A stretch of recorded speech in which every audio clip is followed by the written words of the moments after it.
இன்றைக்கி மார்னிங் 5:30க்கெல்லாம் எழுந்து வாக்கிங் கிளம்பலான்னு கிளம்பியாச்சு.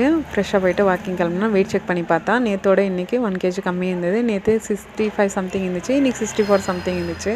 அதுக்கப்புறம் வாக்கிங் போயிட்டு வந்து கோலம் போட்டு முடிச்சுட்டு வீட்டிலலாம் கழுவிட்டேன். அதுக்கப்புறம் எங்கள் குட்டி பேபியை ரசித்து பார்த்துட்டு இருந்தேன். மணி பிளான்ட் செடி தான் ரொம்ப பிடிக்கும் எனக்கு.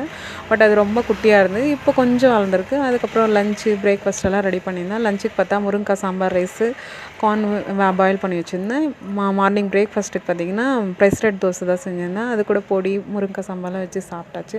அதுக்கப்புறம் ஃப்ரெஷ்ஷப் ஆகிட்டு பூஜை பண்ணி முடிச்சுட்டேன். அதுக்கப்புறம் எங்கள் மேடம் காலேஜில் ட்ராப் பண்ணலான்னு காலேஜுக்கு கிளம்பியாச்சு. போயிட்டு காலேஜில் ட்ராப் பண்ணிவிட்டு அப்படியே கோயிலுக்கு போயிருந்தேன். இப்போல்லாம் பார்த்திங்கன்னா என்னோடய ஒர்க்கு என்னெல்லாம் செய்யணுன்னுட்டு ஒரு 15 ஒர்க்கு இல்லை 13 ஒர்க்கு எழுதி வச்சுட்டேன். அதுக்கு அந்த கோல் அச்சீவ் பண்ணலான்ட்டு ட்ரை பண்ணுவேன். நேற்று பார்த்திங்கன்னா 13க்கு 10 முடிச்சிருந்தேன் அந்த வேலையெல்லாம். இன்றைக்கி 15 எழுதி வச்சுருக்கேன். பார்க்கலாம் இன்றைக்கி எவ்வளோ என்னோடய கோல் அச்சீவ் பண்ணுறேன்னுட்டு. அதுக்கு அப்படியே ஷாப்புக்கும் வந்து க்ளீன் பண்ணி முடித்து நல்லபடியாக பூஜை பண்ணி முடிச்சாச்சு. இந்த நாள் ரொம்ப சிறப்பாகவும் போயிருந்தது.